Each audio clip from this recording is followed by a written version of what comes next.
would be sanctioned. Targeted sanctions would destroy the Israeli economy. Yes, and I'm fully in favor of targeted sanctions on the Israeli financial system.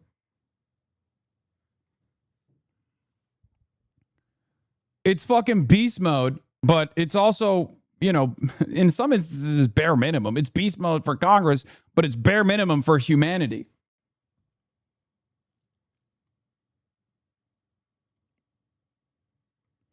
Two prominent Democrats visited the Holy Land over the past few days. Rahm Emanuel, chief of staff to the former President Barack Obama and the son of an Israeli independence fighter, gave a speech at Tel Aviv University about how the U.S. can stand shoulder to shoulder with Israel in the long journey towards peace. Meanwhile, Representative Ro Khanna was visiting a Palestinian village in the West Bank when his car was held up by an Israeli settler militia. The Israeli army says it dispersed the militia, let Khanna through. Khanna says the army was lying and that the soldiers took the settlers' side. Both Emanuel and Khanna embraced the idea of U.S. sanctions on Israeli settlements into Palestinian territories. Khanna told socialist talk show host Sam Piker that a categorical arms embargo on Israel would probably be too far and presented sanctions on companies and officials dealing with the settlements as a more moderate option. But Emanuel made it clear to the Jerusalem Post that sanctions on settlements were intended to be an all-out attack on the Israeli economy. You want to pursue a greater Israel, he said, referring to a term for the Israeli maximalist vision. You pay full price for it. Everything. That's a choice you make. Sanctions are one of the most powerful but misunderstood tools of U.S. power. In their rush to realign the U.S.-Israeli relationship, Democrats and some Republicans risk getting ahead of their skis.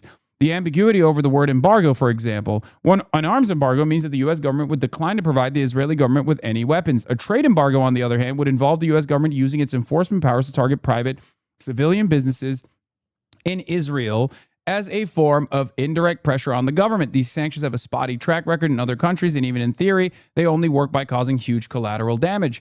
In Israel, it would be a trade nuke, okay? Because Israel does not exist without the United States of America. I cannot stress this enough. Without Western support, there is no Israel. It's bye-bye Israel, okay? That is the level of leverage and power that we have over this supposedly quote-unquote sovereign nation. But the fact that the fact that the tail is now wagging the fucking dog is unbelievable to me. They have grown too big for their fucking britches. It's time to knock them down a million pegs, okay? That's it. This is why it has always been one fucking phone call. I know it's like symbolic that I make that reference, but it's the reality as well. Okay?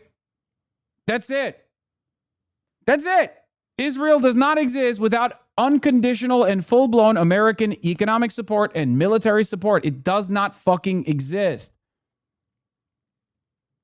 So the very fact that Israel gets to exist in the belligerent and violent ways that it does, while maintaining an apartheid, while maintaining an occupation, while furthering its ambitions for a greater Israel project, it's totally upon us to put an end to it. Anyone that tries to tell you that's not the case, they'll go to Russia, they'll go to China, they'll go here, they'll go there.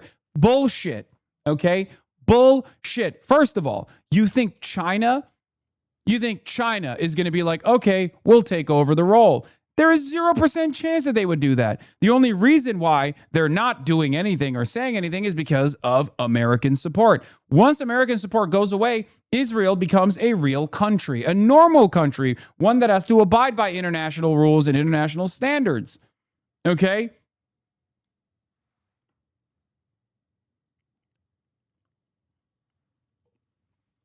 It's that simple.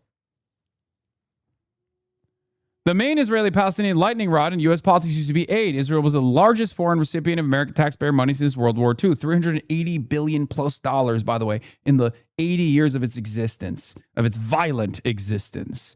The debate is more or less over, as the Israeli government itself is asking to end direct U.S. subsidies. The pro-Palestinian movement has moved towards demanding a full arms embargo, stopping the U.S. government from sending weapons, whether they are paid for by the American or Israeli taxpayers. Indeed, polling shows that most Americans oppose sending weapons in general to Israel. A new policy pro-Palestinian lobby group founded by two officials who resigned from the Biden administration argues that the U.S. should use arms sales as leverage to change Israeli policy. The Institute for Middle East Understanding Policy Project, another pro-Palestinian lobby group, claims that any weapon sales to Israel would violate U.S. arms control law, which forbids arming militaries involved in large-scale torture or wars of aggression, which Israel is involved in. These critics are right that the U.S. government has a lot of leverage in this regard. The international arms trade is not really a free market. U.S. weapons sales are either done by the Pentagon itself or are carried out under direct control of the State Department. They often come with long-term U.S. commitments. Saudi Arabia, the largest customer for American weapons, gets U.S. training and support, including American maintenance technicians on the ground with its purchases. To replace direct U.S. aid, Israeli Prime Minister Benjamin Netanyahu is pushing to fully integrate the U.S. and Israeli supply chains, and a bill to that effect is about to pass Congress despite attempts by Kana and Representative Thomas Massie to stop it. Some Democratic proponents of the continued U.S. arms sales to Israel, such as slow boring editor Matt Iglesias, yuck, argue that cutting those sales would hurt American manufacturing jobs. That's not an entirely honest argument. There is, in fact, an excess of demand for American weapons around the world. In many ways, Israel has been allowed to push ahead of the line. The U.S. government guarantees that the Israeli military can receive preferential access to American ammunition. The war reserves stockpile allies Israel. Okay? The U.S. is dispensing munitions to Ukraine and Israel faster than they can be replaced. Baba ya hiç konuşma şu anda baba. Yani bir şey yapıyorum. Sonra konuşuruz. Sonra konuşuruz. Biliyorum. Biliyorum. Biliyorum.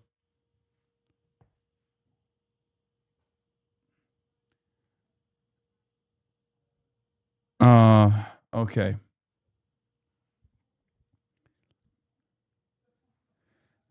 Anyway, the Pentagon.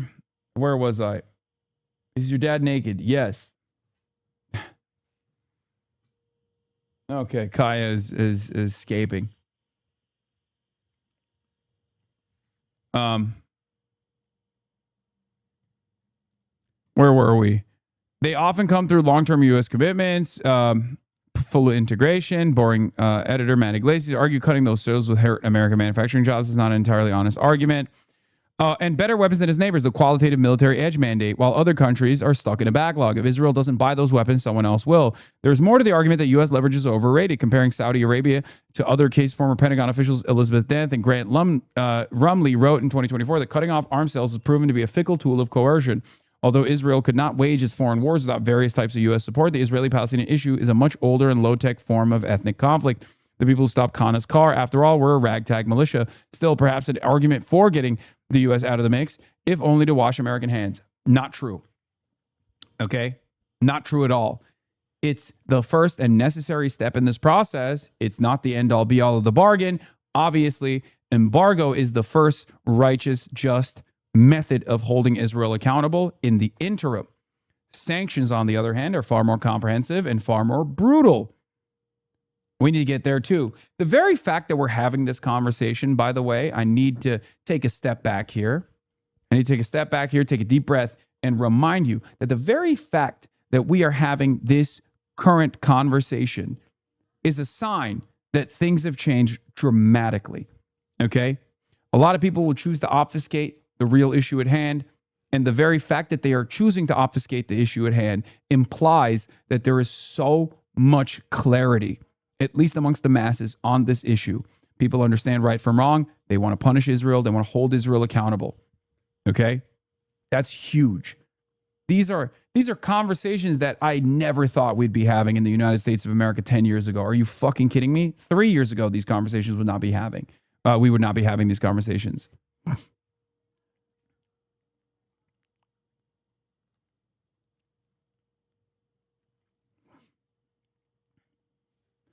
Economic sanctions are a different creature altogether. Some sanctions involve seizing the assets of specific foreign officials. Other sanctions are comprehensive bureaucratic attacks on a country's economy. Over the past few decades, the U.S. Treasury has developed increasingly sophisticated ways to impede other nations' ability to trade. There's active, extensive effort to stop oil from flowing into Russia, natural gas from flowing into North Korea, dollars from passing through Iran, or tourists from visiting Cuba. For all the efficiency of the sanctions enforcement, the theory behind comprehensive sanctions is quite crude. Throw a country into economic chaos and its government will be forced to give in to your demands, or better yet, it will be overthrown. In other words, the plan is to use ordinary people's suffering as leverage. It's dubious whether that suffering even works. Instead of achieving U.S. goals without war, sanctions campaigns have often been the prelude to war. The Trump administration escalated sanctions on Venezuela to a blockade and then a direct regime change operation. Then it did the same in Iran, much less successfully. Okay?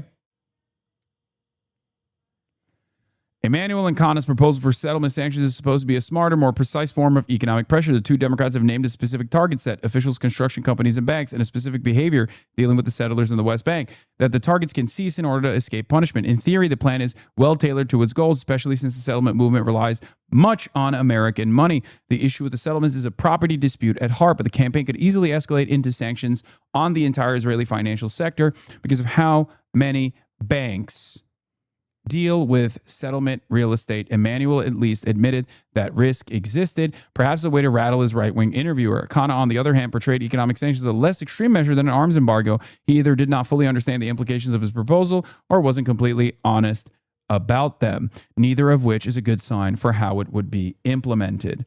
Democratic critics are right that the U.S. involvement, especially military aid and arms dealing, has enabled violence and tyranny across the Middle East. Even if ending that meddling isn't sufficient to solve all the region's problems, is a necessary step towards lowering the temperature.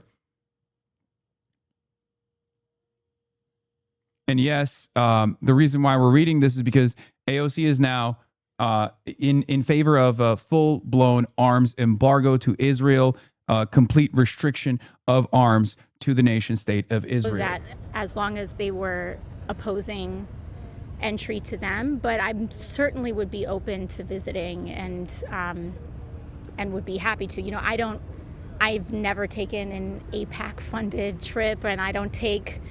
Seems fun though. Yeah, I mean, I don't know about that, but you know, I've never taken like those kinds of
The fuck? Dude, what the fuck was that? All right, we're back. That was fucking weird, man. That was weird. Am Israel high, ladies and gentlemen. I just want to repeat that one more time. Israel is the best nation. It's the tiny nation. It's the only nation that matters. I got hit with a fucking EMP, basically. Not sure exactly what took place there, but it just like completely knocked me out. Yeah. Big Yahoo, you're my king. Big Yahoo, you're the best. Itamar Ben-Gvir, you're hot. What have you been doing? Sanctions on the state of Israel. No one could ever suggest such an anti-Semitic thing. I certainly would never do that here at the Hasanabi broadcast. My position is very clear. I love Larry. I love David Ellison. I love the nation state of Israel. I love all of its loyal soldiers and servants. I myself wish to be a servant of the state of Israel. Okay, now that we got that out of the way, let's continue. Beyond, of course, what happened to Congressman Khanna is unacceptable. And also, we need answers on the murders of many U.S. citizens at the hands of settlers and the Israeli government. We still do not have accountability on U.S. journalists and other people. And so I think absolutely, we needed to have been instituting these sanctions in a much harsher way for a very long time now. All right, thanks. Thank you. Okay.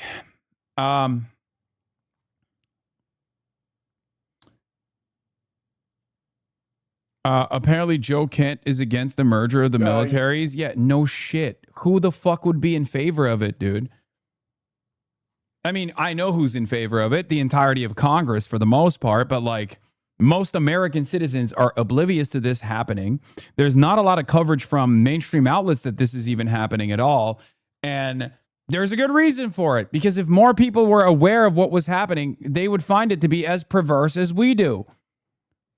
Why would any American be like, oh, this country that has fallen out of favor, this country that's done a genocide with our tax dollars that requires unlimited amounts of support, that country should merge its military with ours?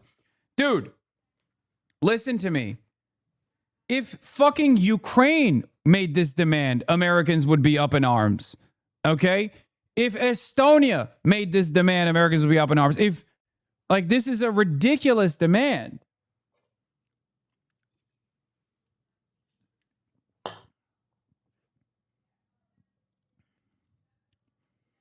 This week, the Senate will vote to merge our military's most sensitive and secretive capabilities with Israel. This merger is buried within the massive NDAA, and they're hoping you won't notice, says Joe Kent, former CIA.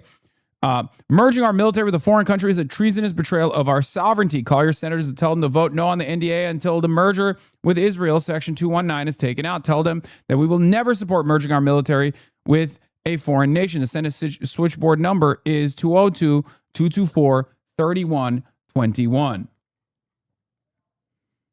Here's Benjamin Netanyahu openly talking about how wonderful it is on Fox News. Benjamin Netanyahu went on Fox News to talk about how great it is. Senate Dems under the leadership of Senator Chris Van Hollen unite to block the NDAA from moving forward because of its provisions that deepen U.S.-Israeli military and intel relations. This is remarkable and further evidence that the U.S. is moving away from Israel.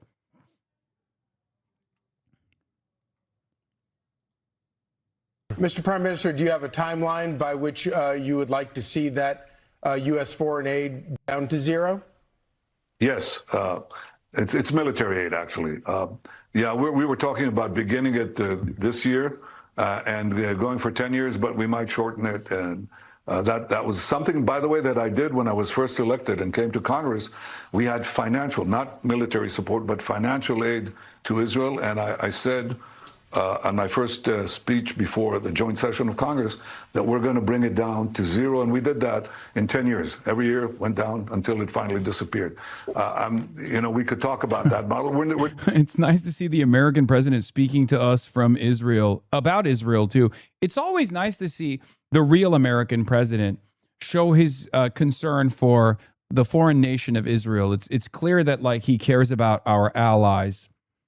This Israel country must be a profoundly important ally if the American president, the real American president, is talking about it like this. Talking about that with the administration right now. Well, Prime Minister, will that drawing down of foreign aid from the United States to Israel be compensated by the proposal to have a merging of some sort between our Pentagon and your military? Yeah, I'm calling it from aid to partnership. So we take away the money that is given to Israel, which is one part, but the other part is we co-invest in equal measures in the new technologies that are needed to give our military and your military the advantage. So there are some unbelievable projects. So we invest jointly and take the fruits equally. You move from aid to partnership, and I think that represents what Israel is. And remember, the other thing is that we share with America unbelievable intelligence to save American life. General Keegan has said that when he was working in American intelligence, what Israel was giving the United States was worth, he said, 5 CIAs. I'm not trying to be mathematically exact, but Israel's contributions to America's defense are important. Our technology is incredible. And since you're... Yeah, the Israeli intelligence is so good that it notoriously led the Trump administration to take military action in Iran that has gutted and eviscerated American force projection capabilities and greatly accelerated the timeline of the demise of American empire. So congratulations to the beautiful nation state of Israel, the tiny nation the size of New Jersey, for that one. That's how phenomenal Israeli intelligence is, by the way. It's bullshit, okay? The idea that Israeli intelligence is phenomenal is bullshit, and it's propped up by a lot of mainstream media propaganda as well. I mean, one of the best examples of this was when 60 Minutes did that like Mossad beeper bombing operation as though it wasn't a fucking act of terrorism. They were like, look at how comprehensive and phenomenal it is. Or an even better, more recent example was when they were talking about how the Israeli intelligence was so phenomenal that they knew exactly where the Ayatollah Ali Khamenei was. Yeah, dude, he was at his house. Okay? He was at his house tending to his fucking garden. The fuck do you mean that was brilliant intelligence from the Israeli side? Wow. It's like here's some brilliant secretive intelligence from the minds of the Hasanabi espionage facilities. The president is currently at 1600 Pennsylvania Avenue. That's right.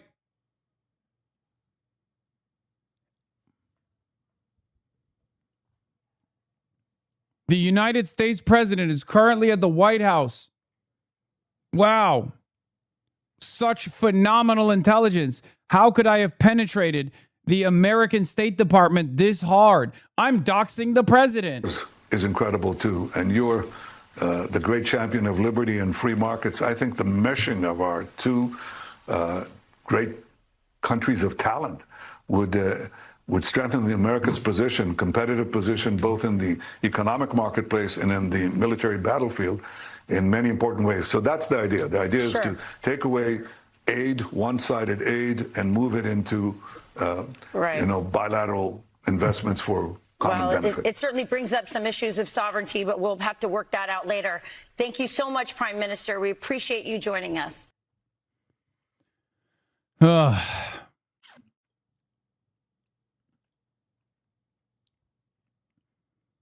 Exclusive. Our investigation into Israel's secret operation to cultivate Ahmadinejad to turn him into an asset. His trips to Budapest were a front to meet Israelis, including Mossad chief David Barnea. This was the New York Times reporting. Why would U.S. intel, presumably Israeli intelligence, share this recent operation with New York Times, burning a prized asset and scaring away IRI recruits? Maybe they want to burn Ahmadinejad because he burned them. Double agent, ? Or planted this to sow paranoia and he's collateral damage. Odd.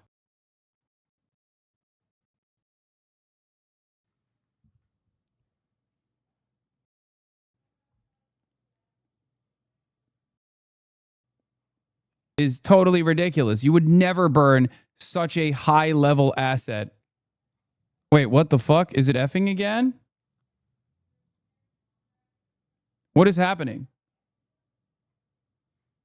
I am not seeing it. I am good on, it's good on my end. What the fuck? It's fine for me. It's all good on my end. I don't know where you guys are getting this from. It was just a mini stutter. That's it.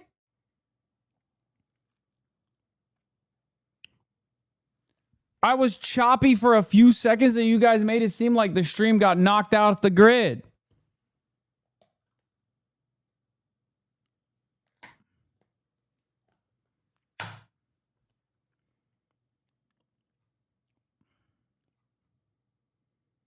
Anyway,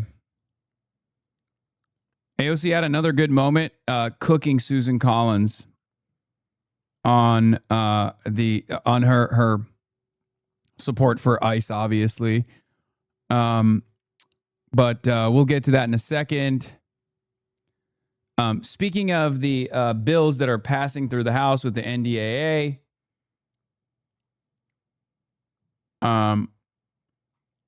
well, I guess before we get to the bills passing through the House with the NDAA, let's continue with the memorandum of misunderstanding. As President Trump has formally notified Congress that the U.S. military has resumed action against Iran, he says that action will be limited. We want to start charging people to go through international waterways. When you hear things like that, I mean, is this just that?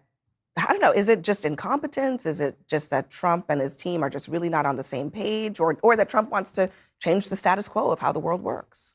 Well, I think more than anything else, it's Trump making things up as he goes along, which is very much on point with him, which is very much part of the brand.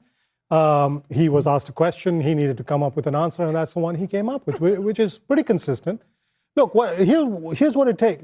Quite aside from 20% is far more than even the Iranians are charging. Those are very, very large tankers. When you say 20% of the value of their cargo, depending on what they're carrying, let's say it's oil, let's say it's at current prices, we're talking about $70, $80 million. Iran wants to charge $2 million. Right. So if you're a shipping company, who would you rather pay? But anyway, that's aside. The art of the deal. Let's set this aside. Sounds like what tariffs. does it take? Exactly. What does it take for the United States to get into a position where it can say we are the guardians of the strait? What it takes is to have military control of both sides of those waters, which means putting boots on the ground in Iran, controlling the Iranian territory overlooking the Straits of Hormuz, which means putting, by the administration's own calculations, which mean putting enormous amounts of American blood and treasure into a full-fledged war. You can't, at the one side, say we're not going to have a full-fledged war, we're not going to put American boots on the ground, and also say we are going to control the state. That square into that circle simply. And as we have learned, Emily, I mean, if controlling the strait were so easy, we would have done it by now, and we haven't. Yeah. First of all, we will agree right now. I literally think Trump made that up on the phone call. You could tell he just was like having a silly time. I know.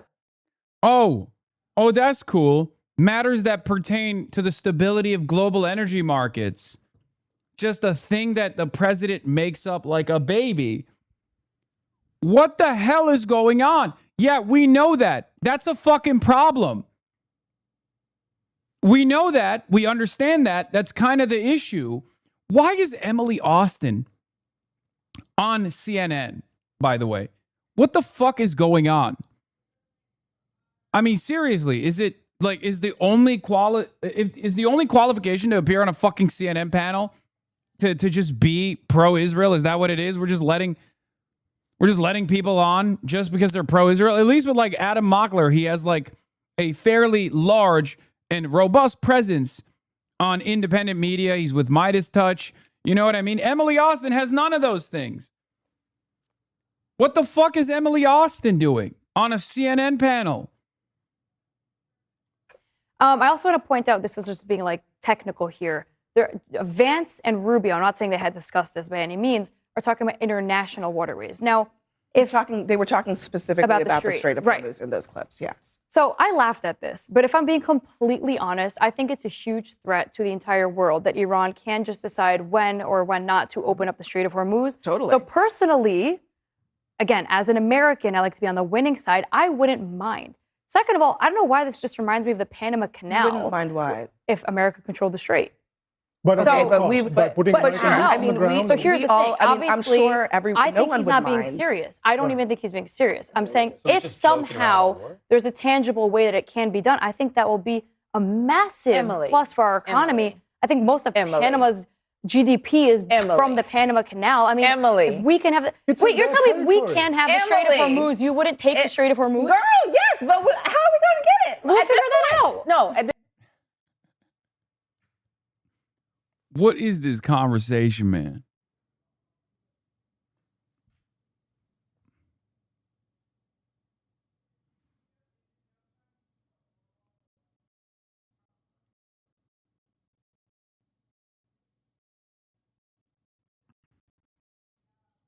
point, in all seriousness. I'm actually Is there being serious. anything about, I'm not saying that taking the Strait is a bad thing. What I'm saying is, at this point, in this execution of this war, it's done, it's not done. Do you actually think that there is a plan from Donald Trump to get us out of this situation? Right now, this minute? Yes. Actually, yes. Okay, I After have a hearing him bridge in speak Brooklyn. today, I want to tell can I you just say- because This is I don't know how much you're the rest too of smart the world. for that, Emily. No. You're Everything- too smart for that. everything Emily just Okay. said should make us appreciate Obama's deal a lot more, because without depleting That's an our, oxymoron. Well, listen, without depleting our missile stockpiles and without letting them gain control of the Strait of Hormuz, we were able to accomplish a deal. We are now 135 days into this war that was supposed to be 4 to 6 weeks. Obama's And deal would be ending right now. 100 and then days. There our was a phase generation two. is in trouble. There was 100 days ago a tweet from Trump where he said unconditional surrender is what we're going to get from Iran. Since then, they still have missiles. They still fund their proxies. They still have the nuclear capacity, and the regime has not been changed. So our generation is bearing the brunt of this cost. We are bearing the brunt of this war cost, and our debt is already massive. The Obama So deal do you wanna did not slap put a us into Band-Aid on debt. it? Okay, what do you have a- mean? Can I ask you, bad deal with what Iran? concession have we gotten from Do you Iran know so who far? the Horace, biggest- what concession have we gotten Do from you know Iran so who far? the biggest critics are of Obama's plan? It is the Middle East region. All of those partners sit. Oh God, why do they have so many people who just don't know what the fuck they're talking about on this stupid ass panel, bro? I'm sorry. It's so frustrating. Oh, really? The Middle East region is a critic of the JCPOA? Man, what the fuck are you talking about? Just say Israel, dude. Just say Israel. That's it. The only critic of the JCPOA was Israel. You know who was not a critic of it? China. You know who was not a critic of it? Russia. Iran was abiding by the standards. There's a multilateral commitment from not only allies in Europe, but also foreign adversaries like China and Russia. Okay? I think it's really annoying. I understand the purpose of these sorts of panels, okay? I get the purpose of these sorts of panels, but like just please have someone who's at least a little bit knowledgeable who can actually hold these people's feet to the fire. It would be entertaining.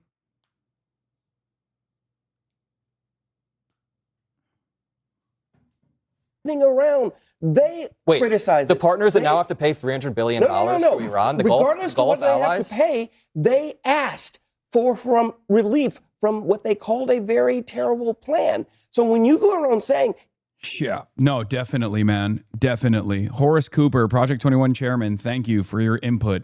Thank you for your delusional input. What the fuck? Is the panel just like varying degrees of the Zionist lobby? Is that what it is? Is that what's happening here? It's just a bunch of different people from different groups that are probably getting money from the Israeli government to a certain degree, like to varying degrees of just like big donors who are Zionists. Where are you going? Where are you going? Where are you going? That's crazy. That's crazy. That's crazy. it was so great, and you outline it. I'm not saying it was great, but they are begging for. Why wouldn't you say it's great? If your goal is to denuclearize Iran, why wouldn't you say it's great? The only reason why I think the JCPOA wasn't great is because it didn't go far enough in terms of sanctions relief. That was the only crime there. Okay? The entire purpose of the Iran nuclear program was never to like develop nuclear arms, you know, which we can have a discussion on whether or not that was the appropriate or smart choice or not. There's a whole fatwa. There's all this other conversation that we're going to be having. But as far as the JCPOA goes, the only issue with the JCPOA was all of the assurances and the additional MOU that we gave to Israel in exchange for, you know, abiding by a sovereign foreign policy strategy that Israel didn't want us to do, right? But the other side of this was that the JCPOA did not go far enough as far as our sanctions relief.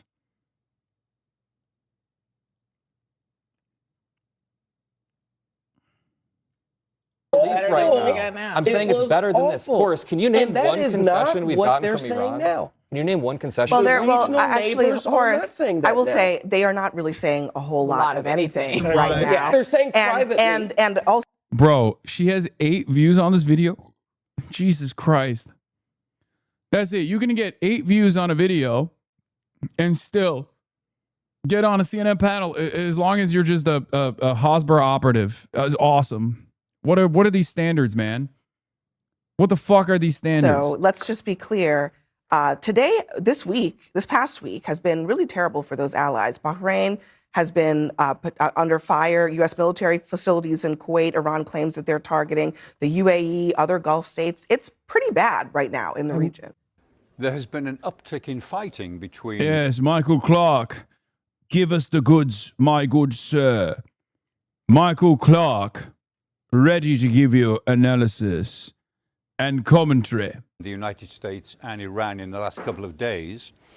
The ceasefire, you wouldn't say, isn't quite over, but it is in serious trouble. The fact is, war has a habit of mutating into something else.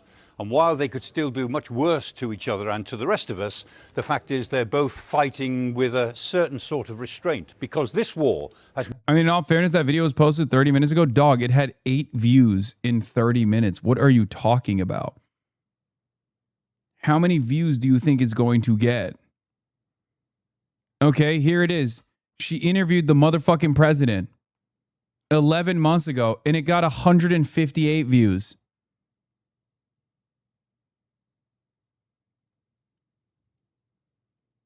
That was 11 months ago. Is 11 months sufficient? Is 11 months sufficient time for a video to accrue the maximum amount of viewers that it could?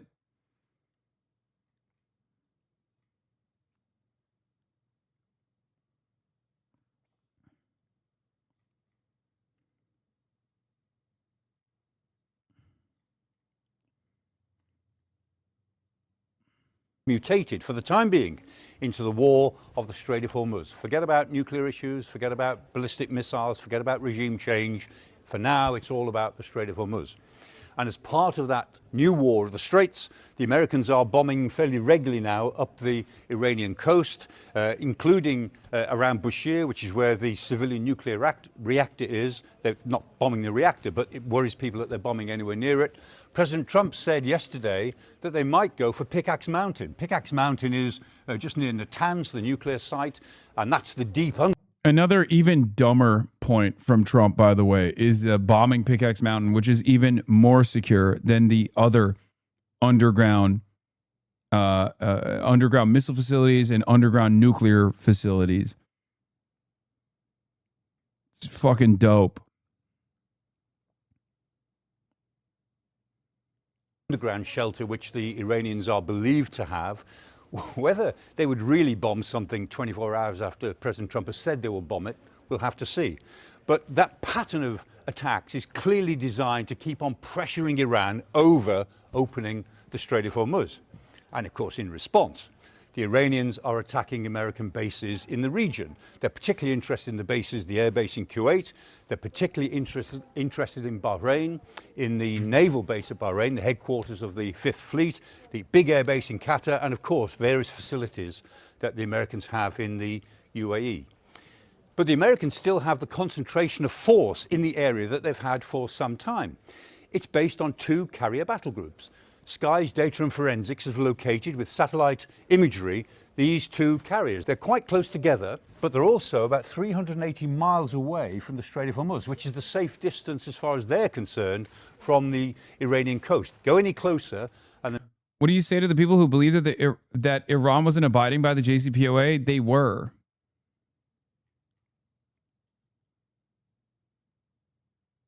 They were. So I don't know what to say to people who just believe in alternative shit that they made up in their minds. Yes, they're hallucinating.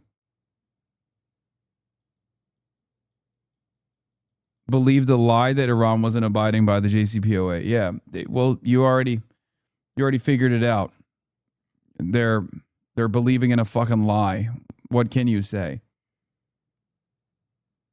Might have to start defending themselves. But the fact that the carriers are quite close together tells us that they are ready for some sort of operation. And if you think about the whole the Americans are operating for the Eastern Mediterranean, the Red Sea, the Arabian Sea, and just around the corner in the Indian Ocean, they have an enormous concentration of military power that they can call on. They can call on their two main aircraft carriers. They've got two major assault ships with marine expeditionary units ready to go. They've got a couple of other command ships and landing ships, and no fewer than 19 Arleigh Burke-class destroyers. Those are guided missile destroyers with a powerful air defense suite of defenses. That's not an answer. Why did I get banned? That's not an answer. Okay, take a second off. In addition, they've got at least a couple of hunter-killer submarines in the area because they always go with the carriers. So the Americans can bring an enormous amount of power to bear if they're prepared to fight the Strait of Hormuz. If they want to move in and fight the Battle of the Straits, they will undoubtedly win it. But in winning it, they would probably take some losses. That would not be popular in the United States. And having won the Battle of the Strait of Hormuz, they'd have to stay there in some sort of form or other. Which is why when President Trump says today that the Strait of Hormuz is completely open, that's what he said. The answer is, well, Mr. President, let's see how many ships actually transit the Strait of Hormuz in the next few days or even few weeks. Here's Hamid Reza Azizi musing on the latest escalations. During the 40-day war, Iran had a clear targeting strategy, and each set of targets served a specific purpose. In the first stage, Iran targeted U.S. radar and early warning systems at bases across the region. The aim was to enable longer-range strikes against Israel later, which they succeeded. At the same time, Iran targeted those U.S. bases that could be used for a potential ground operation against Iran, including bases in Kuwait, Al-Kharir in Iraq, as well as some bases in the UAE that could be used for operations against Iranian islands. At the same time, which they did successfully, as we called out. This is why I keep saying, how can you take Karg Island? How can you establish a forward operating base in Karg Island when you have no rear guard, you have no bases in the region that are in operation currently? Okay? It wasn't just a targeted strike to destroy billions of dollars worth of U.S. assets. It was a deliberate strike to shut off U.S.'s eyes and ears that Israel takes advantage of. And they did it successfully. That's why once the Israeli munitions were depleted, you started seeing far more successful and successive strikes on Israeli soil. Paired that up with what Hezbollah was doing in its bombing campaigns on Israel, and this became a real problem. Anyway, at the same time, attacks on energy infrastructure in the region were intended to maximize economic pain. This time, however, despite the effective resumption of war, Iran continues to target U.S. bases in Kuwait and Bahrain that have already been attacked several times. This may partly reflect efforts to strike new installations deployed by the United States at those bases. But when judged against current U.S. objectives, these attacks do not appear particularly helpful to Iran. During the previous round of war, the U.S. had a broader set of objectives, including regime change, a potential ground operation to seize the HEU stockpile.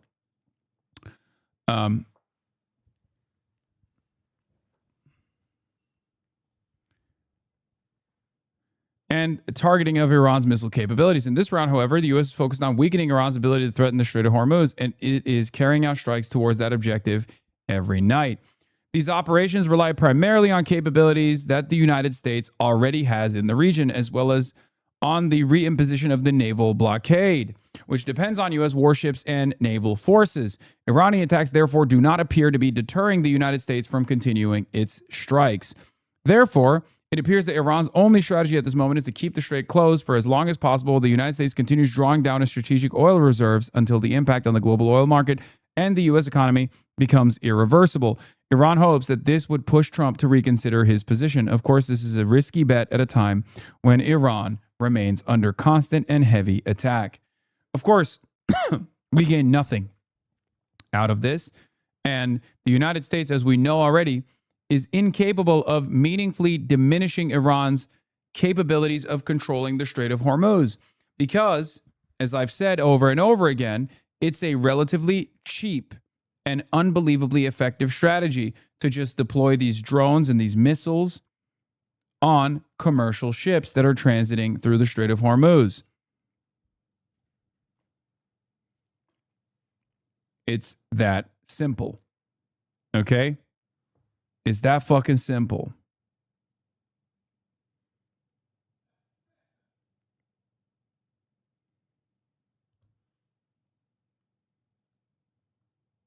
There's new Israel-Palestine polling.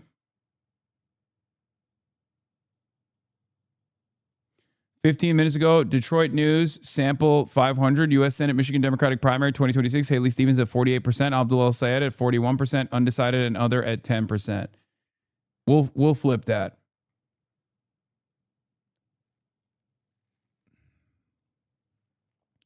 It's expected. Good results for Stevens, although it is worth noting that Glenn Gariff has been consistently strong poll for her this primary. They've had her ahead in every survey they've conducted so far. I don't know their methodology, but I would expect this poll to probably underestimate youth turnout. But, of course, as is the case, every single outlet will turn around and aggressively posture as though this poll is the new lay of the land. Stevens is winning. Abdul's done. It's over.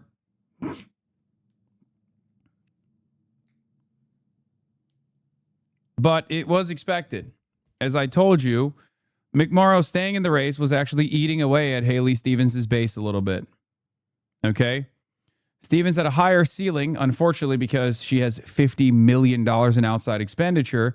This is, unfortunately, a very real part of the problem. Okay?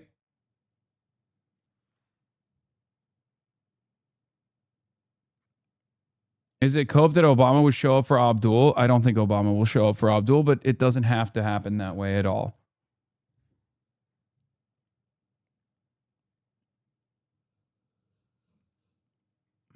Anyway, we're going to continue with this stuff, and then we'll get to Abdul.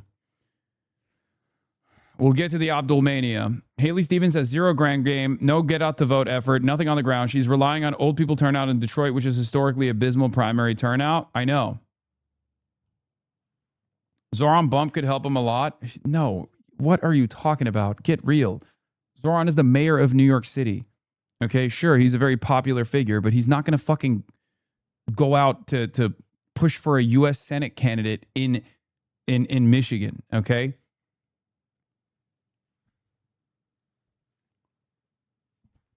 Obviously, everything helps, but be a little bit more realistic with your expectations. He's the mayor of New York, okay?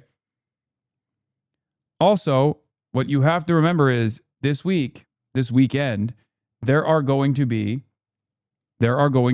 massive events for Abdul El-Sayed.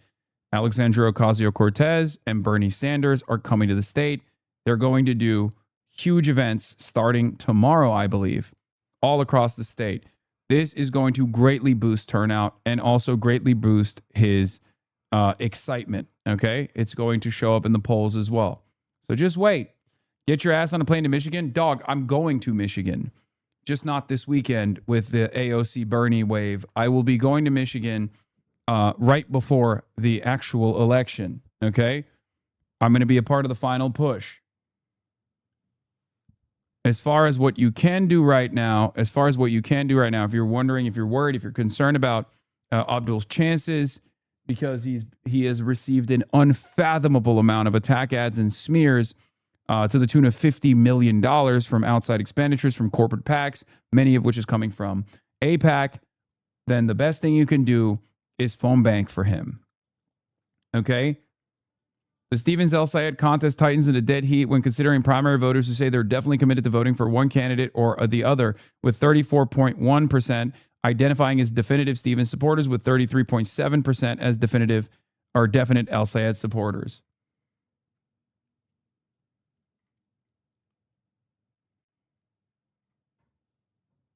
Bernie put the boss call to keep you in LA. What?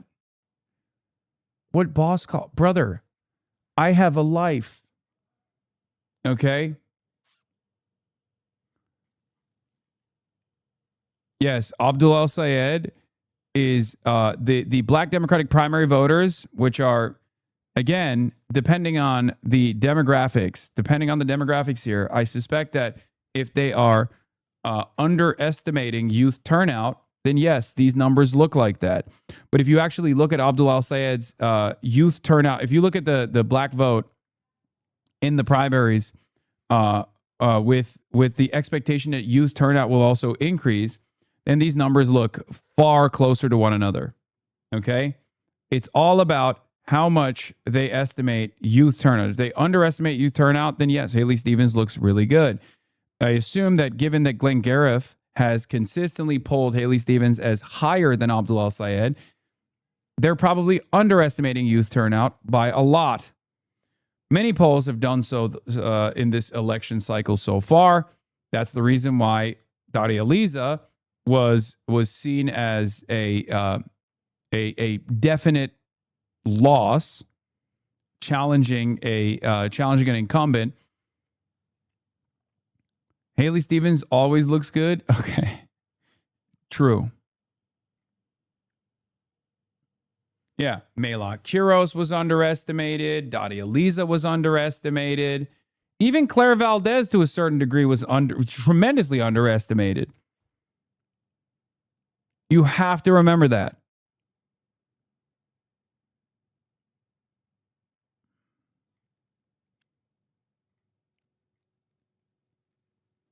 No, this is not done pre-AOC endorsement. This is 7/8 to 7/11. It's recent.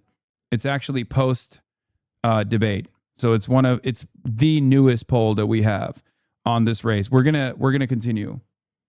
Is there a Hassan Act Blue link for Abdul? Yes. Yes. Poll, where Michigan Democratic voters stand with U.S. Senate candidates Stevens and El Sayed. Detroit News poll finds Senate primary race between Haley Stevens and Abdul El Sayed is close. Michigan Democratic voters were asked in a recent poll if they how they felt about the 2026 U.S. Senate primary election in the state. A poll conducted by Detroit News asked Democratic voters from across the state about their opinions on various topics. Name recognition-wise, Abdul El Sayed is at 88.5%. Haley Stevens is at 90%. His favorabilities are 51% favorable, 15% unfavorable, 21 no opinion. Never heard of is at 10%. Don't know refuses 0.6. Never heard of for Haley Stevens is at 8. No opinion is at 20%. Unfavorable is at 21%. Okay. Definitely Abdul El Sayed voters are at 33%. And overall, Abdul El Sayed is at 41% and Haley Stevens is at 48%. Okay. This is entirely propped up by outside expenditures. Like, I don't know how to explain this to you. Haley Stevens is a non-entity. Okay? Haley Stevens is not a real figure in the state. She has no real ground game. She has no ground game whatsoever. I believe there's only 3 virtual events that they've put out in the state after they got called out for having 0 get out the vote operations and having 0 ground game. Haley Stevens is entirely backed by AIPAC and other corporate PAC expenditures. She is just she is the perfect demonstration of what is wrong with American politics. Okay? There's no other way to put it. She is the perfect depiction of everything that is wrong with American politics nowadays. A person that is not touring the state, a person that's not going around and actually doing events with the voters, a person that's not conducting any town halls, nor is she doing any media? She's done very little media. Because why should she do any media when the media is bought for? That's it. She's mass blasting mailers and she's mass blasting television ads. That's it. You get to do that when you have $50 million. Abdul's grassroots fundraising on the other side has reached $4.5 million. It's actually an incredible amount. Okay? Abdul is actually doing a phenomenal job fundraising through independent small donors. The problem is it's fucking virtually impossible to combat with $4.5 million, $50 million. Abdul is getting outspent 10 to 1 in certain markets. 10 to 1. 8 to 1 in others.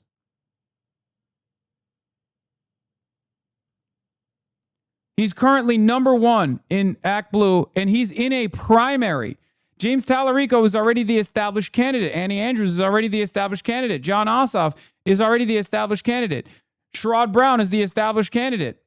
Abdul al-Sayed is in a Democratic primary right now. And despite the fact that he's in a Democratic primary currently, he is the top fundraiser this week. But it's not enough. Who's on air in the Michigan Senate Democratic primary from Impact Politics? UDP, AIPAC subsidiary, spends $4.6 million for Haley Stevens. Abdul al-Sayed has his own personal campaign, spend $489,000. A Stronger Michigan is another pro-Stevens PAC that is spending $299,000. And Fighting for Michigan is a pro-al-Sayed group that has spent $65,000. UDP is not just pro-Stevens. United Democracy Project is an AIPAC subsidiary. Okay?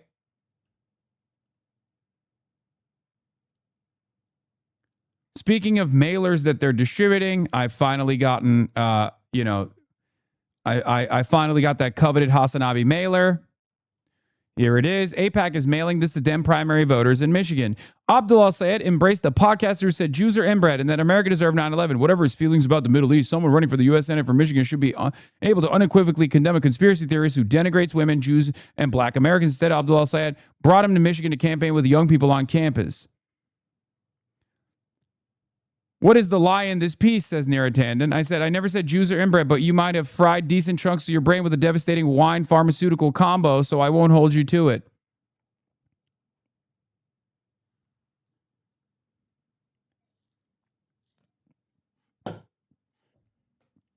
Didn't you say Orthodox Jews are inbred? Because that's in your TNR interview. Is it okay to say any groups of Jews are inbred? Feels like a sign of weakness in your argument that you're doing is ad hominem attacks.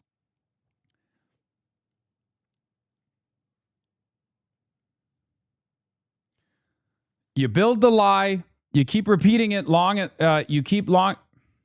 What? No, it's not. I checked. Yeah. You build a lie.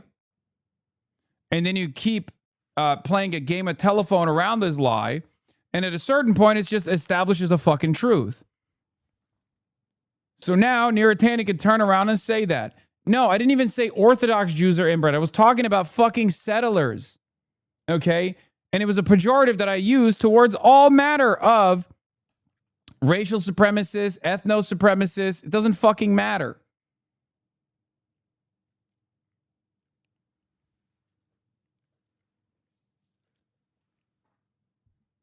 When a lie is repeated enough times, it becomes the truth. And that's where we're at right now.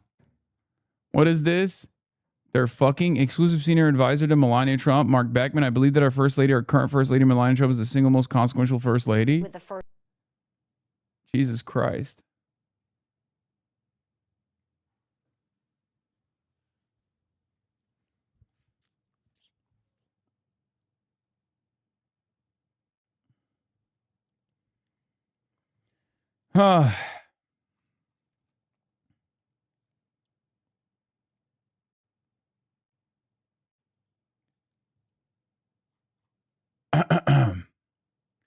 In any case,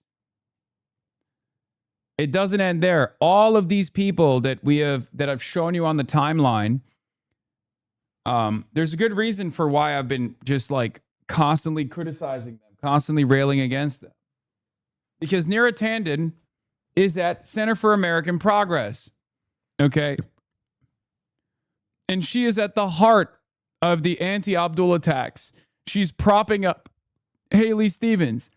She is at the heart of this war that's waging within the Democratic Party, where Center for American Progress, which should be called Center for American Poo-Poo, okay, the P should not be for progress, let's be real. Center for American Pieces of Shit is one of the vanguards against the outsider insurgency candidates that are coming out, okay? Not your best, whatever, shut up.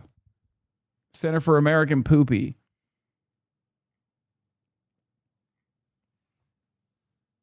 That was really hard of you. I know. I'm going beast mode on Center for American Pieces of Shit.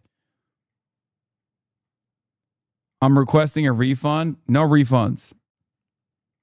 You're a grown man, dog. I am a grown man and an international shipping magnate. Are you at risk of you yelling at me? You got to close some of them tabs, Hasanabi. I know I will. I'm going to clear them after this. Anyway, the candidates will get results for Michigan Senate. The candidate will be a fighter that stands up. Donald Trump is at 38%. Haley Stevens will not do that. The candidate that represents my values at 19%. The candidate that can win in November and beat Mike Rogers at 25%. So those two are the top priorities. Abdul can do both. Haley, I call into question if she can at all.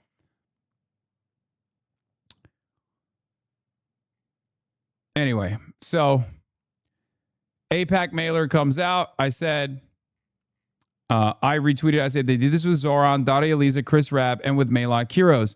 Anyone who criticizes Israel will be branded a terrorist by the apartheid nation that murdered 20,000 children and is currently working to merge our military with theirs. This is how they buy their seats. They also did this with Abdul al-Sayed, Peter Stern says.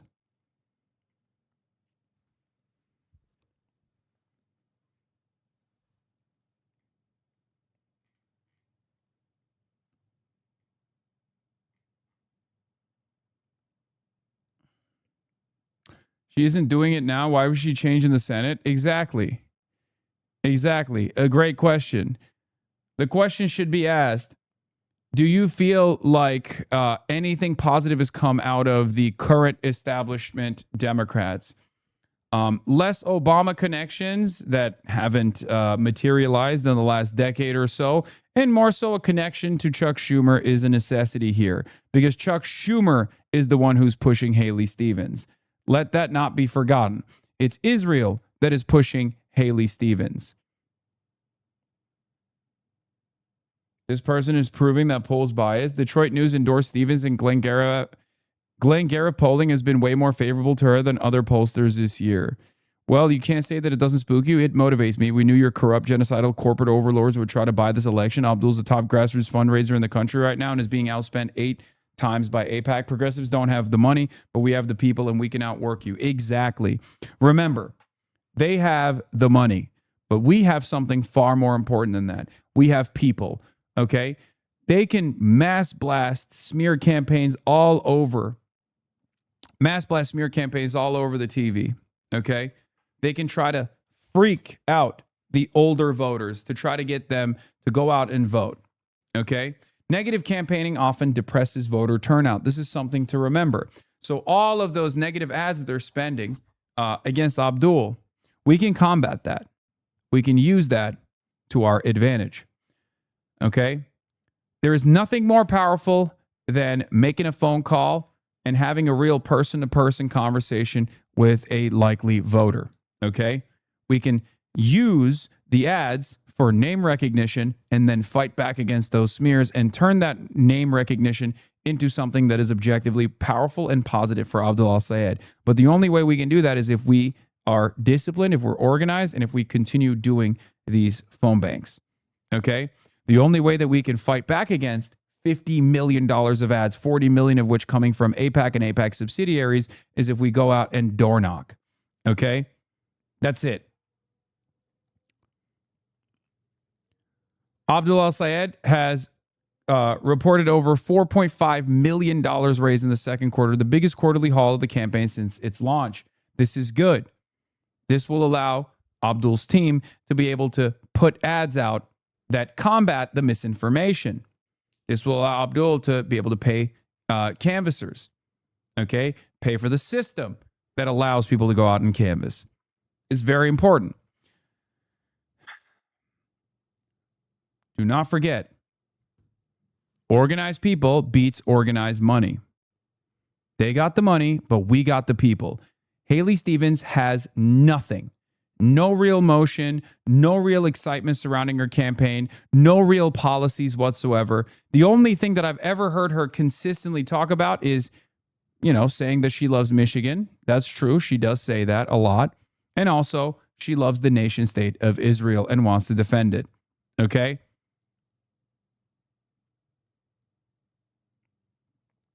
In a since-deleted site for a prior campaign, Haley Stevens said the U.S. relationship with Israel must go unquestioned. Hard to overstate what a radical stance this is. To her, it's illegitimate for voters to even question U.S. support for Israel. She is an extremist. Go run for office in Tel Aviv if you really love Israel that much. Get the fuck out of the Michigan Senate race. Ridiculous.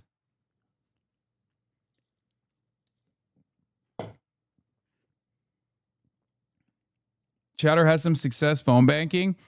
Yeah, well, phone banking, I found that the average Michigander doesn't know how bought Haley Stevens really is. I use the fact that she's 100% corporations in a trench coat, and they see she'll always prioritize her donors. Then I lean into Abdul's strength.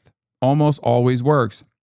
If you're going to choose to accept money from any corporate PAC that'll throw it your way, we'll use that to our advantage. Thanks. Abdul's strengths, since the libs are being purposely dense about character counts. Surprise, their actual policies: abolish ICE, Medicare for all, money out of politics, no super PAC money, especially APAC, end the genocide, expand the courts, free education. More on his website.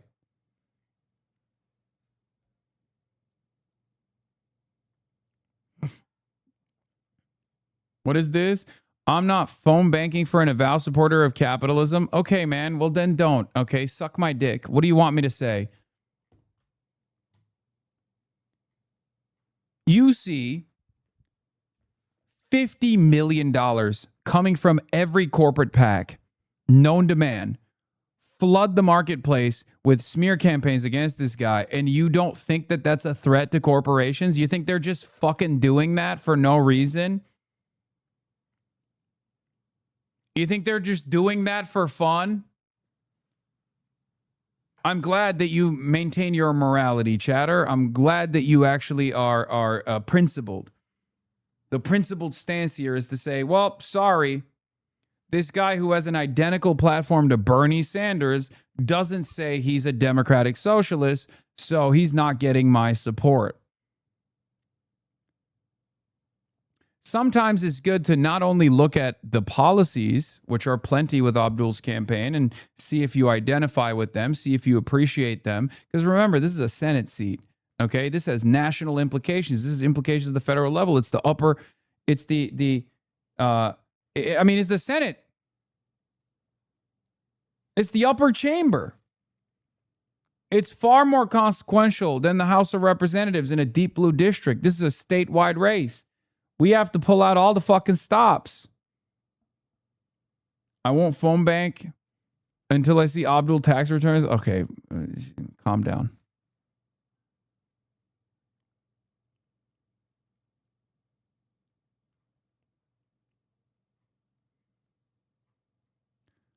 But aside from the campaign, aside from the background, aside from the policies that Abdul is representing here, you have to sometimes look at who the enemies are. You have to look at who the enemies are. Who are the enemies of Abdul El-Sayed? Dr. Abdul El-Sayed, pharmaceutical corporations, big businesses like the monopoly utility structure that exists in Michigan, DTE, okay? APAC, and numerous other APAC shell corporations. These are the people that are dumping boatloads of money into the race to make sure that he doesn't fucking win. Okay? health insurance companies. Why are they doing that, you think? You think they're doing that just for funsies? Like they love wasting money? You think rich people just love dumping boatloads of money? Hopefully, we will make sure that it's a waste, for the record.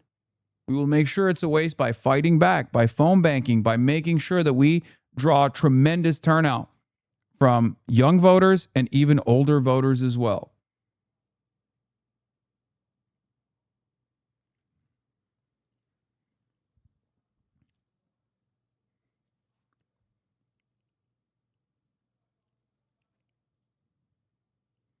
I thought you guys cared about making sure that we had anti-genocide voices elected into the upper chamber nonetheless, where he would be even more alone.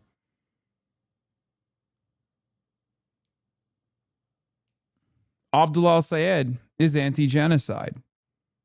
If you care about that, you got to drop this whole bullshit. Like, oh, he's not calling himself a socialist. All right. Fine.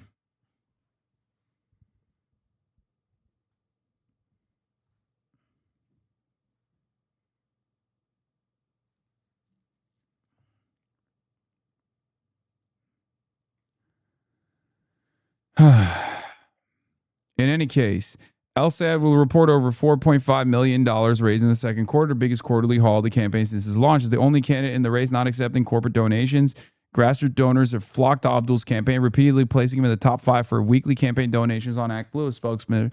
A spokesperson said in a statement, the playbook. El-Sayed's sum came in prior to State Senator Mallory McMorrow's exit from the race. The campaign had its best single day number following the second debate last week, notching $150,000 in donations. Haley Stevens does not need any singular donors, individual donors. Abdul won't release his tax docs because he doesn't want the world to know how much dark money he's gotten from the world shipping power of Hasanabi from Singapore. Okay, dude. Yes, it's true. Anyway, who are your sympathies with more? New poll that came out from YouGov. 27% say Israelis, 25% say Palestinians, equals say 24%. With Democrats, they say 36% with the Palestinians, equals at 31%, Israelis at 10%. With Republicans, 58% say with Israelis, 18% say equal, and 6% with Palestinians.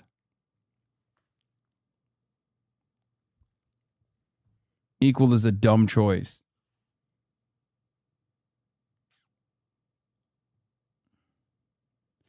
Should the U.S. provide military aid to Israel?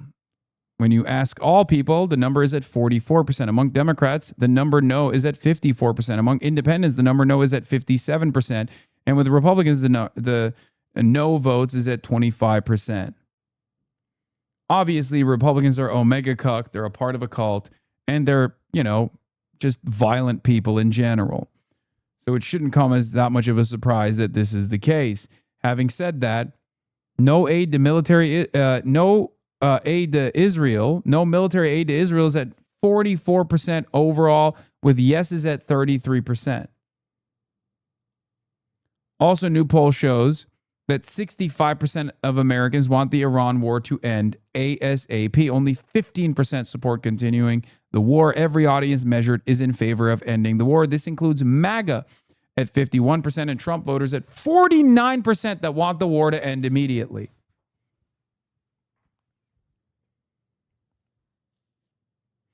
Has Abdul said anything that would make that chatter think he's a capitalist, or are they purely being bad faith? Yes, he has literally said he's not a socialist, that he is a capitalist. He said that to me too.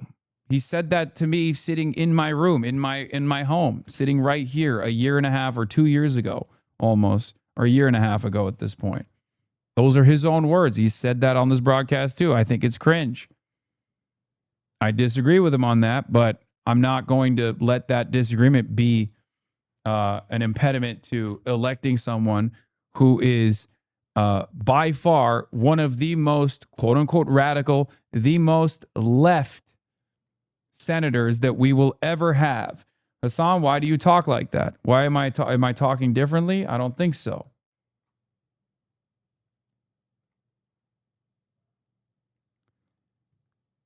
There's the other side of this Abdul al-Sayed story.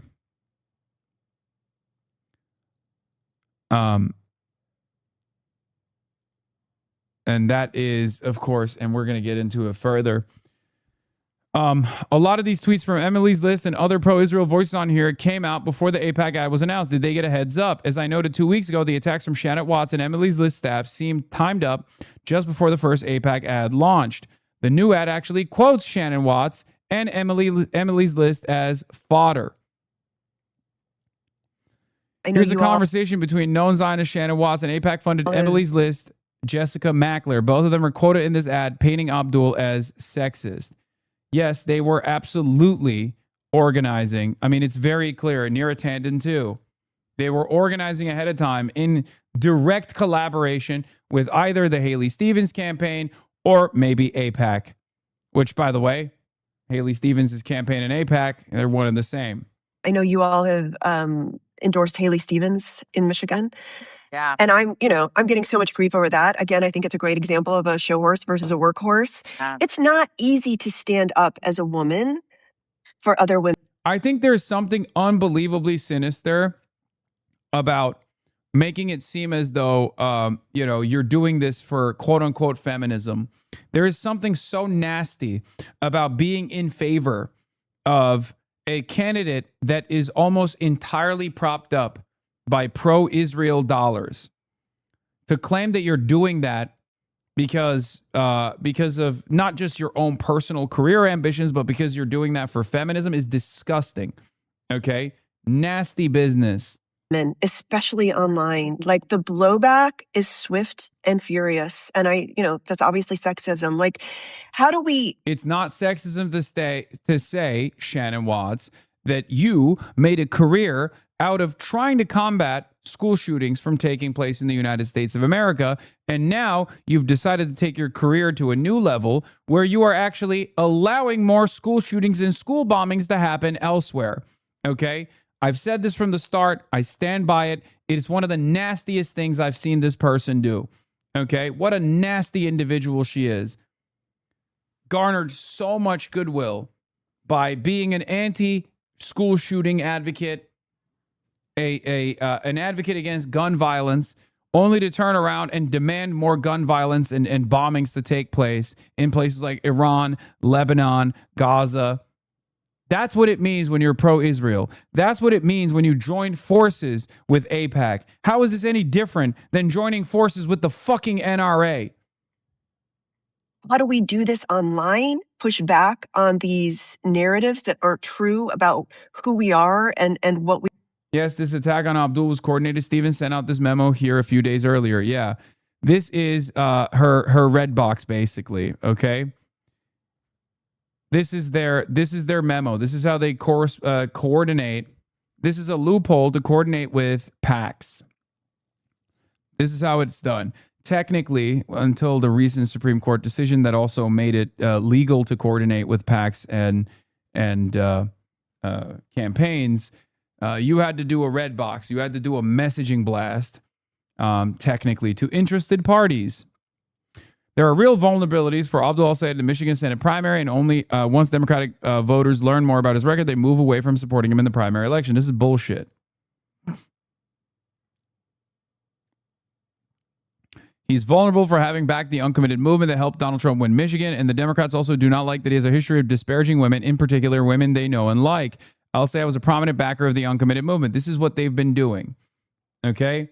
This is what they've been doing over and over again. Abdul al-Sayed, remember, literally endorsed Kamala Harris before Haley Stevens did. Okay?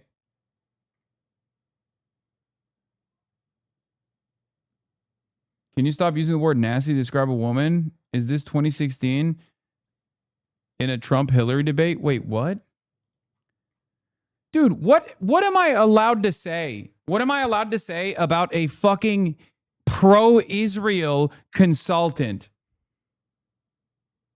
What words? Can you tell me what the appropriate confines are? Can we do that? Meanwhile, these guys are literally being like, see, Abdul's Muslim, dirty Muslim, who may or may not have voted for Kamala Harris. We don't know. You know how those Muslims are. Really? You don't see me fucking complaining about that shit. What do you want me to do? I know this is how it is. If you disagree with a powerful woman in politics, that means you're a sexist, right? That's what it means.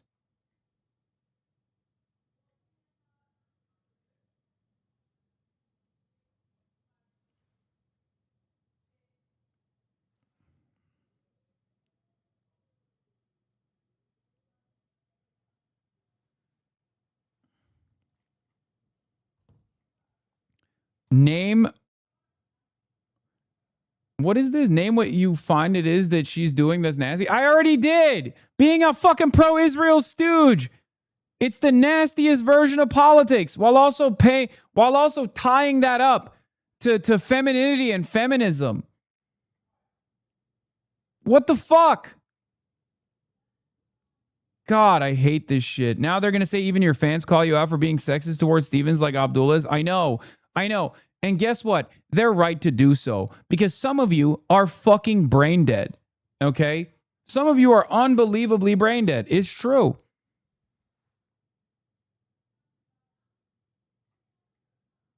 Ridiculous. El Sayed has a history of insulting women. He called Michelle Obama's ideas uninspired and ineffectual. Like, what are we doing? What is this weaponization of the most hollowed out version of white feminism? You kind of curated the chat though. Oh my God, I'm going to fucking lose it right now, dude. This is my least favorite version of chat culling that I every now and then have to do. When a dumb fuck comes in here in the process of me disciplining my chat to do a little bit of community rearrangement, and they go, well, you did this. Well, don't worry. I'm curating it right now. You got the ass whooping first. Does anyone else want it?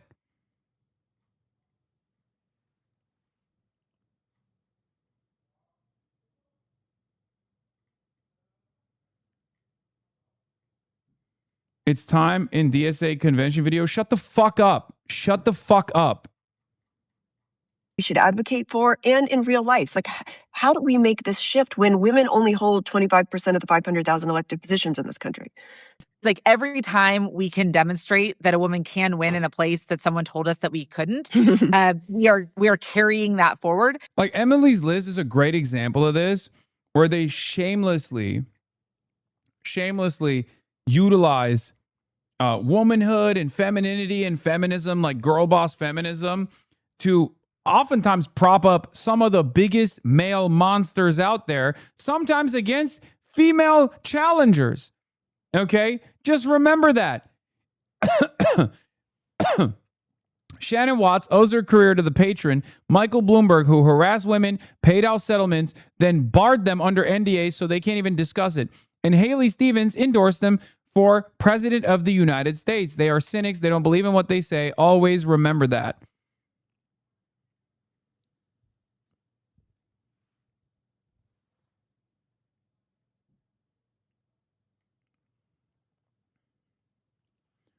Yeah, does Shannon Watts support DSA women, Daria Liza, Claire Valdez? Does Shannon Watts support Maylok Quiros? Does Shannon Watts support any of the candidates that we propped up, that we fought for? No, because this is an ideological battle. These people, it's not even an ideological battle. It's just about money, okay? Are they defending Cori Bush against Wesley Bell? No, they're not. Do you want to know why? Because they're cynical charlatans.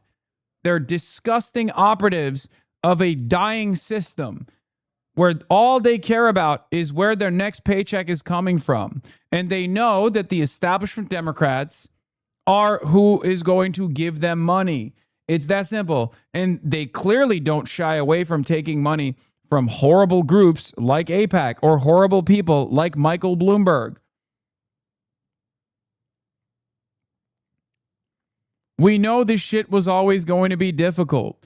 We have to exercise messaging discipline in this process. Okay? But I also think, it's why, even though anytime you say even just a simple positive thing in some of these races, you could end up being eviscerated online for it, that we keep showing up and doing it, right? And we need to keep showing up and doing it because that is so critically important to our ability to push past this. Otherwise, we're just handing it over to them, right? We're kind of like, here's the cesspool of the manosphere and you can take it.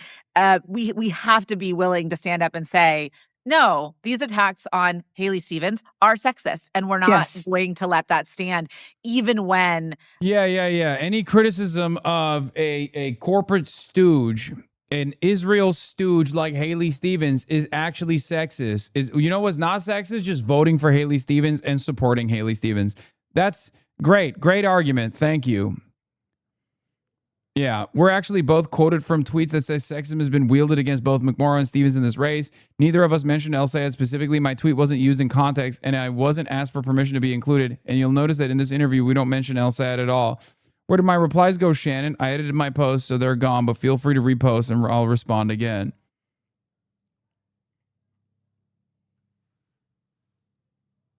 Bernie Sanders is sexist. Oh, my God. You're in the fucking AIPAC ads, Shannon.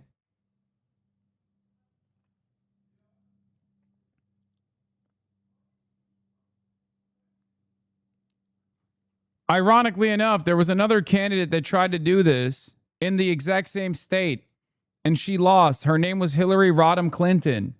What are we doing?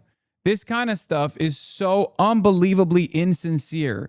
AIPAC is spending more than 8 times as much as the entire pro-Abdul El-Sayed campaign, and Haley Stevens isn't even on the air. I'm not even sure I've ever seen anything like this in a Senate race, says Dan Pfeiffer. Like a total non-entity. The only time I can remember something like this happening was with Joe Biden. In the Super Tuesday victory that came after a insane barrage of free media that Joe Biden received from the predictable South Carolina victory in the primary. The weekend from the South Carolina primary victory into Super Tuesday was so unbelievable. I believe there was tracking on this. It was like $8 billion worth of free media that he received. Every single outlet was running 24/7. Joe Biden is the Joe Biden comeback. The Joe Biden comeback. He's going to destroy Bernie Sanders finally. Or maybe it was not 8 billion. Sorry, it was 2 billion. It wasn't 8 billion. It was $2 billion. And then that coasted Joe Biden into an easy victory in Super Tuesday in states that he had never even gone to.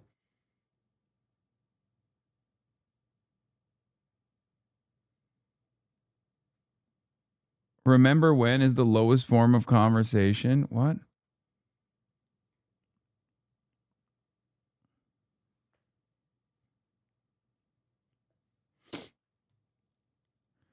Oh, yeah? What about pro-AES super PACs? The actual dark money. How much is our revolution spending on him?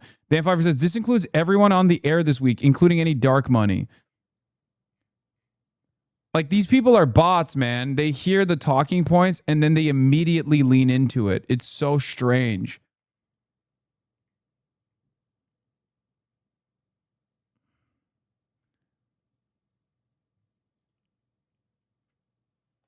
It's from The Sopranos. Okay, whatever. I don't care about that right now.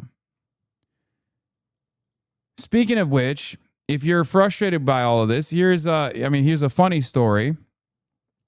Breaking: Haley from Michigan is paying influencers $1,500 per post and asking them to sign NDAs. David says stuff on IG. I received a confidential influencer brief from Haley Stevens' Senate campaign. The interesting part, it says it's covered by an NDA, but I never signed one.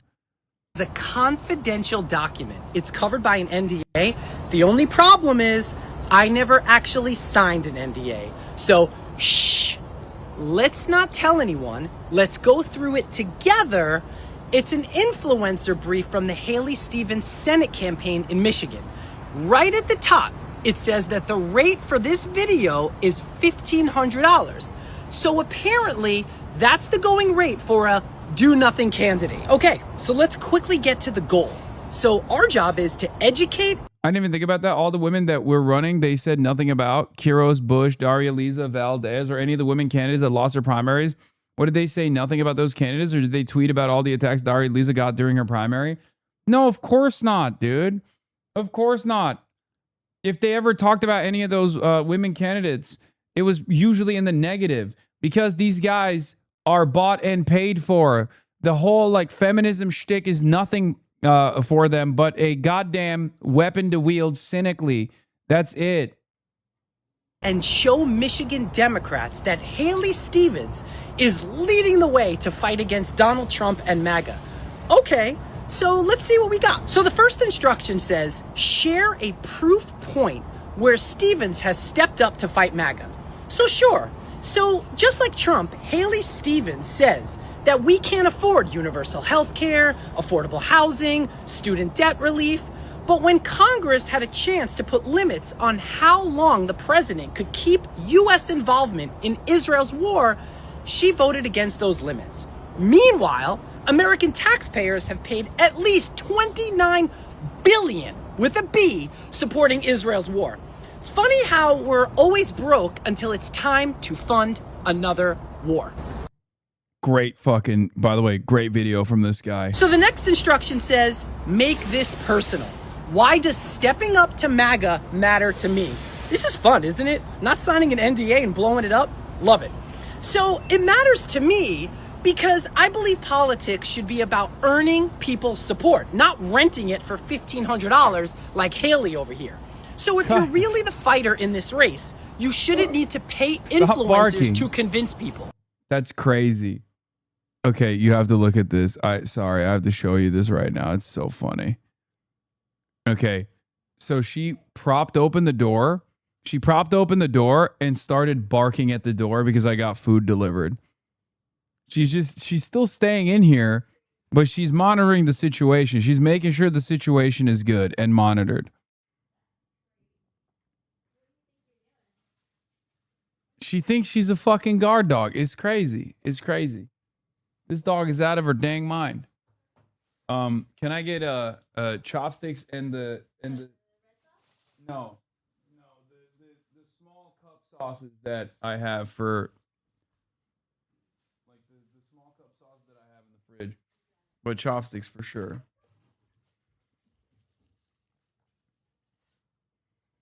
Situation has been sufficiently monitored by Kaya.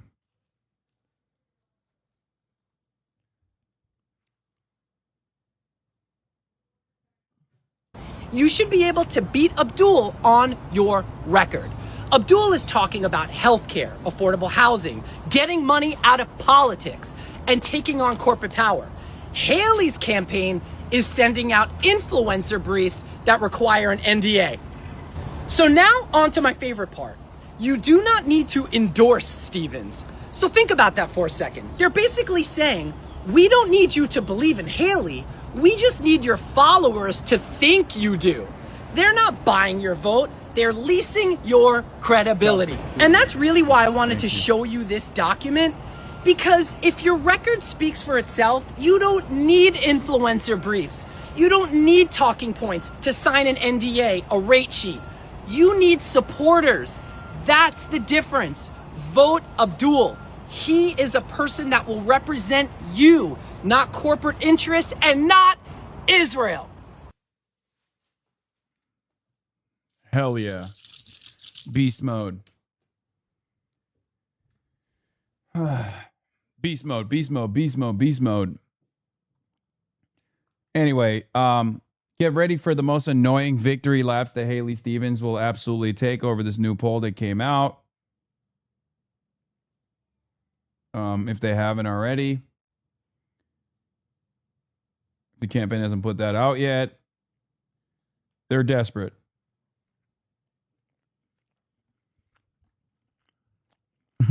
This TikTok is anti-Semitic and misogynistic. Yeah.